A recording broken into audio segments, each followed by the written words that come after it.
The information provided on Dr. Tom Roselle Live by Dr. Tom Roselle, D.C., interview guests, show co-hosts, or substitute hosts is not intended or implied to be a substitute for professional medical advice, diagnosis, or treatment. It is for general information purposes only. Information from this broadcast should not replace the appropriate consultation and examination process by a licensed physician. Always consult your own physician prior to changing any current medical directive or prescription.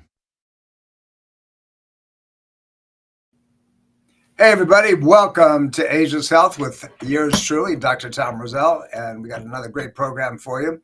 Listen, this is a subject I wanted to get into, and we're going to start rolling into it so you get the ability to differentiate a lot of the stuff that you may be hearing on an ongoing basis. It's kind of an interesting quagmire, if you will. Everybody's saying, take this, you're going to live longer. But are there predictable markers, if you will, that can truly predict whether or not you're going to live a long time, but more importantly, are you going to live well for a long time? Or are you walking down a hole that you're going to fall into and then it's one and done and it's all over? Well, what we're going to talk about in this Ageless Health live stream today is simply this.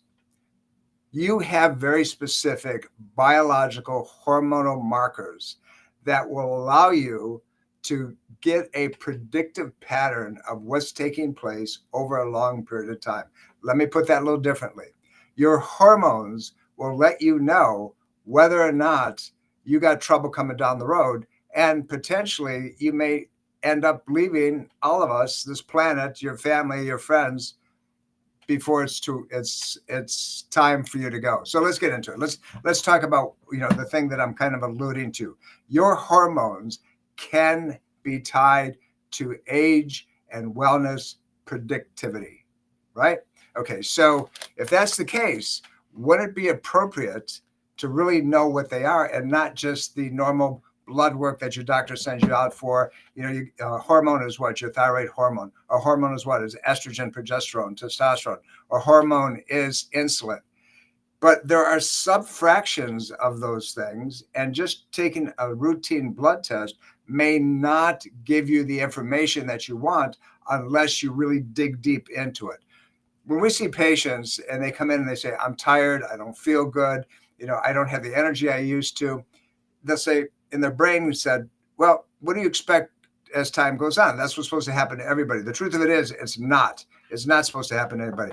Regardless of your political affliction, if you will, whether you're center right, you're center left, you're way right, you're way left, when you look at this guy called the President of the United States right now, regardless of you like him, don't like him, or anything else, look at his energy level. Here's a man in his late 70s, almost 80 years old, and he's got more energy in his little finger than most people have their entire life. They're actually considering studying his blood work to see why that takes place. A lot of us don't have that. I'm not far behind the man, but do I have that intensity? I've got a lot of it, but I'm making sure that I take care of myself along the way.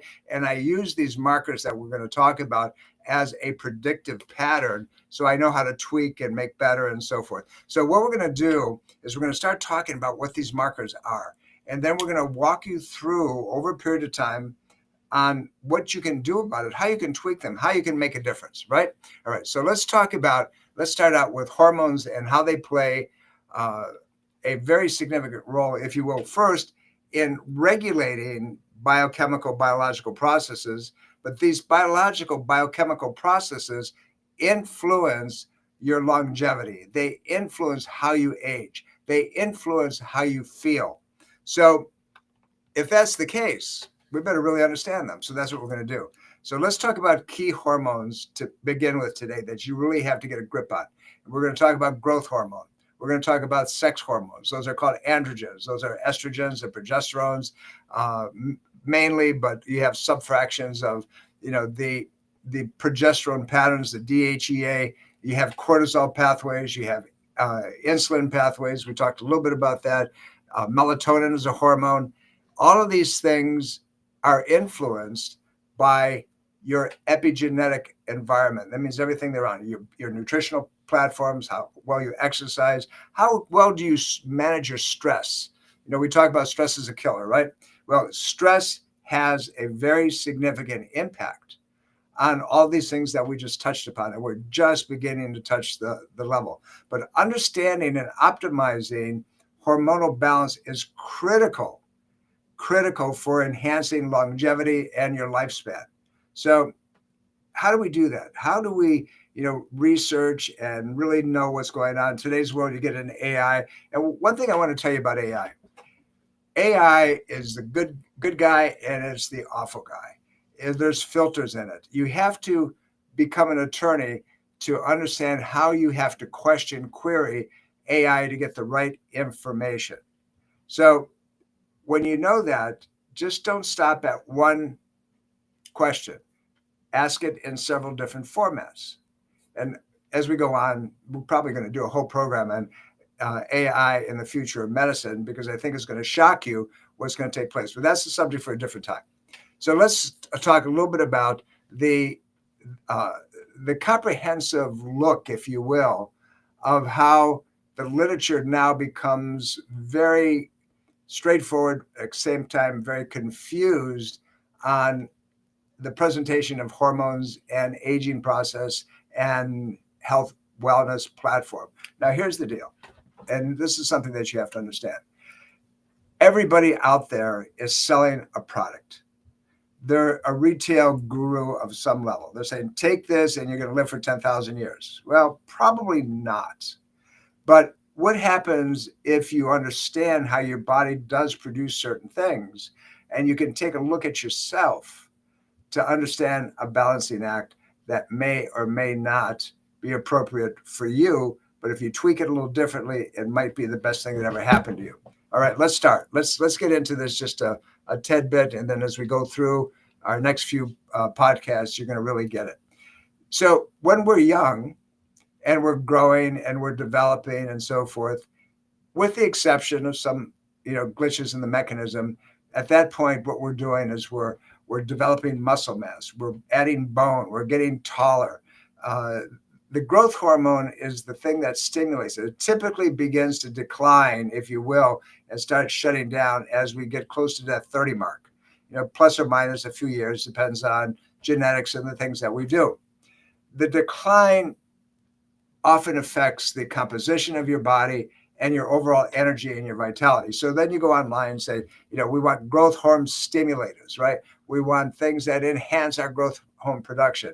Well, there's a genetic marker, if you will, a clock that tells your body naturally to increase or decrease certain pathways. The problem is that in our society, sometimes we cut it short. And we cut it short because of all the things that we put into our system. Take a look at what we're eating. Take a look at what we're doing. Take a look at the stress levels that we have. And you have to understand that all of those things as a group either enhance or they push things down. So growth hormone is essential for metabolism. It's essential for muscle mass. When that metabolism starts to shrink, ask yourself the question, why? Why is my growth hormone not working the way it's supposed to? Maybe it's because you've got a little lazy over the years and you're not doing the things that you used to do. Maybe, it's because you're not supplying it with the nutrition that it needs. It's called amino acids. Where do amino acids come from? That's called from protein. Maybe you shy away from your diet's a simple carbohydrate diet and sodas and candies and so forth. Do you think that might have an impact on your system? The short answer is absolutely. So then we get into the androgens, the sex hormones. Guys, you have more testosterone from the get-go than women do. And as long as you're an XY chromosome, your testosterone level is going to be higher, period, end of story, unless you're taking things like Lupron to knock it down. And that's a whole different process of understanding why they use it and so forth. That's not for today's program. But testosterone is there and it helps build muscle tone and bone density and cardiovascular function. Now, low testosterone is linked with all kinds of things. It increases your mortality, by the way. The lower your testosterone, the higher your risk of dying early, particularly from cardiovascular type of conditions. So when we see men generally dying early, it's simply because of their testosterone level is dropping. And you say, well, that's not fair. Why does a woman She doesn't have heavy testosterone, no, but she'll have consistent testosterone levels as long as she doesn't abuse herself on other levels. So I'm going to give you a quick differential right now. Guys, you produce your testosterone in two places, one in your testicles and the other one in the gland that sits on top of the the kidneys called the adrenal glands. The outer shell produces testosterone. Now, it does for women and it does for guys as well. And that shell, by the way, we're going to get into it, it also produces estrogens and it produces progesterones and DHEA and stimulates other pathways along that way as well. Now, if we're in a constant fight-flight situation, we're constantly stressed, to the get-go. Pretty soon, the communication is not working the way it's supposed to, or we have injury to the areas that trigger testosterone production. What's that? That can be your head. Why? Because there's a gland called the pituitary that sits right underneath the hard palate, about halfway back from your throat to the front of your teeth, and it sits in a saddle called sella turcica, which means saddle, and that pituitary gland triggers different hormones. A couple is called LH, luteinizing hormone, and luteinizing hormone, what it does, it stimulates the testicular function to produce sperm and subsequently testosterone. When that thing's not working because of injury to the skull, injury to the upper portion of the neck, or tremendous amount of stress levels, which can cause it as well, you don't get that pathway to work the way it's supposed to. So now you're dependent on the adrenal system to produce your testosterone. If the testosterone is not being produced in the adrenal system because you're stressed out all the time and you're burnt, guess what happens? You lose muscle mass, you go down the tubes, you don't feel like yourself anymore, and you got cardiovascular disease, or you have other vascular irritation with your brain, and dementia sets in and things of that nature. So having said that, if that starts to resemble you, are there things that you can do something about and get it to return? The short answer is yes. So ladies, let's kind of shift the target to you at this point, right? We're talking about testosterone. Testosterone is something that you need just at a much lower level than guys do as your developmental years are ensuing. It helps keeps your muscles toned, but you don't need it like guys do. Guys are the hunters genetically. They go out, they have to fight the wars, they have to fight the battles, they kill the animals, they bring them home, and they feed the tribe. That's genetics. This is not me making any kind of statement that has to do with social anything. That's the way the body's rigged, and it's done that for thousands and thousands and thousands of years. So we have this balancing act. Ladies, you're an XX chromosome pathway, and you guys, you're an XY, but it gives us a little differentiation. Now, there's going to be differences in one person over another, and some are going to be much higher in one person, some people are going to be higher than the other. But ladies, you need testosterone. And if your testosterone drops, you're not going to feel good. You get those saggy, baggy arms, and you can't seem to put any muscles. You don't feel good. You don't want to get up and do anything. Your energy goes down. Ladies, for you, testosterone is your sex drive. And if that's low, you could care less about intimacy on any level whatsoever. Leave me alone. Go away. I love you, yeah, but I'm done with that stuff. That's what testosterone does for you, plus many other things. Estrogen is both guys and girls, okay? We both have to have them. It works in our brain. It helps support cardiovascular. It works in bone health. All of those things are critical. Ladies, you need it if you're ever going to conceive. Now, where does that come from? That comes from the ovaries. And when the ovarian function is working the way it's supposed to, the egg that you release is contained in a little sac. It's called the corpus luteum, and it's triggered from the brain, right? FSH, follicle stimulating hormone. That goes back to our pituitary we just talked about, and it stimulates the ovary, and the ovary ruptures a follicle. The egg goes up, estrogen levels go up, and it waits for fertilization, right? If that happens, then progesterone levels go really high and so forth. But right now, we're just talking about two basic hormones, testosterone and estrogen, which we both need. And if we're under stress, we're being beat up, we've had any injury to our head or our upper neck, there is a potential that these levels are not going to be where they're supposed to be. And by the way, remember, we have 3 different forms of estrogens. We'll talk about that some other time, but not today. Now, cortisol is a hormone that is also produced in estrogen. Everybody knows about cortisol. Say, oh my God, I can't have cortisol. Well, you need cortisol. I hate to tell you, but it's a primary stress hormone. And cortisol actually helps manage stress. It brings it down. However, chronic levels that get really, really high, they're associated with age-related diseases and accelerated biological aging. The body begins to break down. It destroys the body. So it's a good thing and it's a bad thing, but it's a good thing within a certain balancing act in a certain range, but then it goes down the tubes. If it gets too high, and that means you go down the tubes, you start looking older, you start looking that you're retaining water, you're starting to look like your skin doesn't have integrity. All of these things are important. They work hand in glove. Okay. Now we're going to get back to all these things as we go on, and the next podcast we'll get into it a little deeper. But let's talk about insulin. Okay, we say, oh my God, insulin. Yeah, insulin is what transports your blood sugar, and it regulates the balance of it up and down as you need it.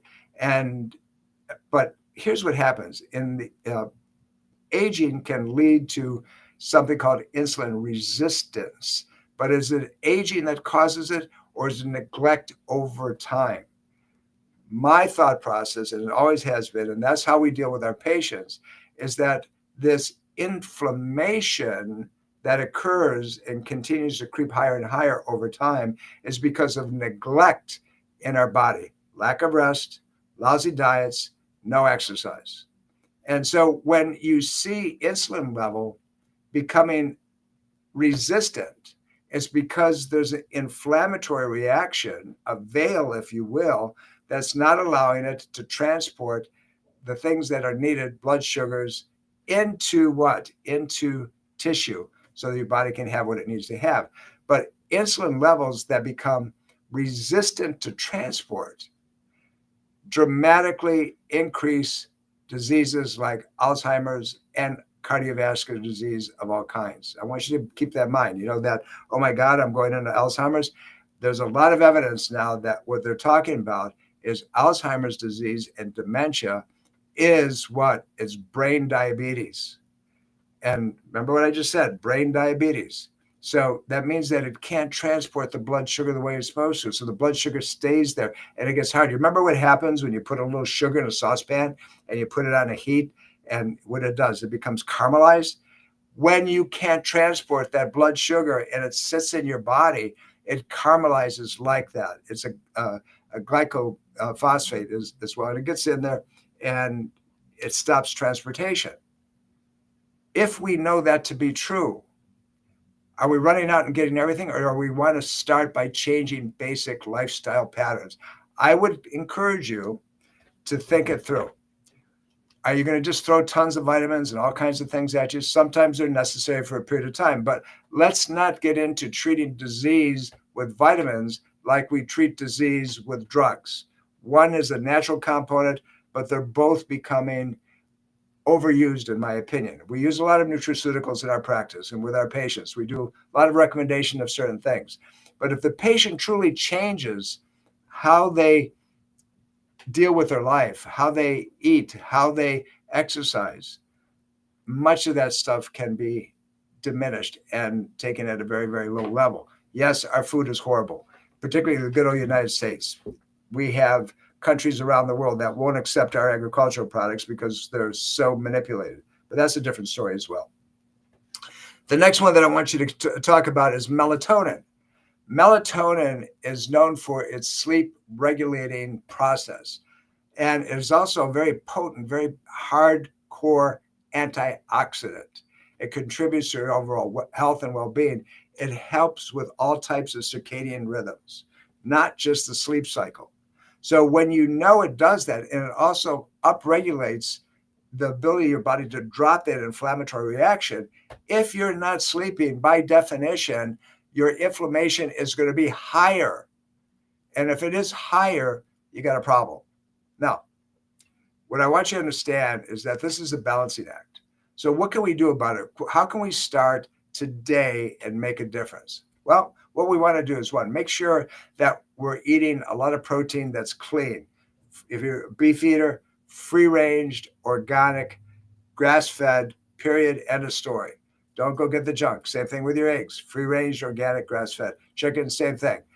We want to eat other types of plant fibers. It doesn't mean go out and eat wheat and so forth. There's a lot of thick fibrous products that come in vegetable form. Avocados are great. Nuts and seeds are great. Berries, if you want fruit, berries, they have the highest level of antioxidant. The darker the berry, the better off that you are with it. Put those things in. Graze with your food. Make sure you're drinking a lot of water for your flushing your system out. But the water should be filtered. If you're living in a community that has fluorides and chlorines, those things you don't want in your body. And don't just go buy plastic bottles. We know that the estrogens, they're called xenoestrogenics, that come from the plastic are problematic. Glass bottles, hard plastics where they're BPA free. Those are the things that you have to look at and make sure that you put them in your system. So, if we got to wrap this up a little bit and we want to talk about it, understanding, and this is what I want you to get in your head right now, understanding hormonal balance is truly, completely essential into predicting how long you're going to live and how well you're going to live. Okay, one's longevity. The other one is what? That is your enhancement, your healthy index. So when we're doing our research, and I love that word research because unfortunately we get monoptic in our vision. We look at one thing, but when we do our research, we want to look at the things that precede the onslaught of degradation. And what's that? We want to look at exercise. Do we exercise? I ask patients, do you exercise? Oh, yeah, I exercise. How often? Once a week. That's not enough. How many of you just go out, go for a walk every day? Go walk a couple miles, put a headset on, listen to something, and go for a walk. How many of you sit quietly, pray, or meditate? Get that down in your life. How many of you really look at your food and make sure it's not just throwing something in your mouth to, quiet the hunger that you have, but you look at what it is that you're healing. But we're going to talk about hormones and longevity. We're going to talk about hormones and your energetic patterns. We're going to talk about hormones and how the world community, and I'm talking about outside the United States, balances lifestyle that we don't do here, but they live better, they live longer, they live in a higher energetic platform than we do. So a couple of tips. What do we want to do to manage our stress? We want to pray and meditate. What do we want to do when we manage our stress? We want to do things that are very mindful and quiet and read good things. Get off the tube. Get out of your phones. You're addicted to them. Even older people, not just the kids, you can't get away from this stuff. And you've got that high level of dopamine formation that you're stuck in. You are truly, absolutely 100% addicted. We have to make sure that we sleep well. Sleep how? Sleep in a room that's cool, about 65 degrees. Make sure it's completely dark. Don't have any of your toys, your cell phones, and that's toys I'm talking about, cell phones and computer screens and things like that anywhere near your head, because the electromagnetic flux that can cause all kinds of things to go the wrong way. Make sure that your room, as I said, is dark, and sleep at the same time every day. Don't go to bed at 2-3 o'clock in the morning. Your best sleep is before midnight. Go up, get ready for bed, get into bed, turn it off, get up at the same time. Get 7 hours, 7.5 hours, 8 hours of sleep. Some of us can't, but you have to get those into the cycle. If you plan your day, if you plan your night, if you get away from the tubes, you get away from the phones, you get away from the iPads, the junk time that you're doing, and you calm your day down, you'll be surprised of how amazing you might feel as time goes on. So what I want you to do is I want you to remember, this is going to be an ongoing process that we're going to teach you how to really, truly take care of yourself, how to put things together. Now, I want to remind you that coming up at the Roselle Center, I think we're at November the 17th. Let me double check for you. We're going to be talking about the 19th, actually. So Wednesday night, 6 p.m. We're going to be talking about this specific subject, hormones and the future of your health, or how hormones can predict your future health, how our hormones can really integrate. So join us. Call the office, 703-698-7117, or go to drtomroselle.com or go to rosellecare.com and register. Get it done. I promise you this is going to be an interesting night because we're going to give you the keys to live longer. We're going to show you what happens, if you will, when injury is not taken care of completely, that we put up with, that we start taking, the Advils and the leave and, all the other junk that we put into our system to numb down the pain, or we take anti-inflammatories, or we take a bushel basket full of all kinds of stuff that we don't need. You can fix this. You can live longer. You can live better. You can look good, but you have to be proactive. Nobody's going to do it for you. You have to be proactive. If you take a look in the mirror and you say, damn, this is not good. I don't look like I should right now, even for the things I'm doing.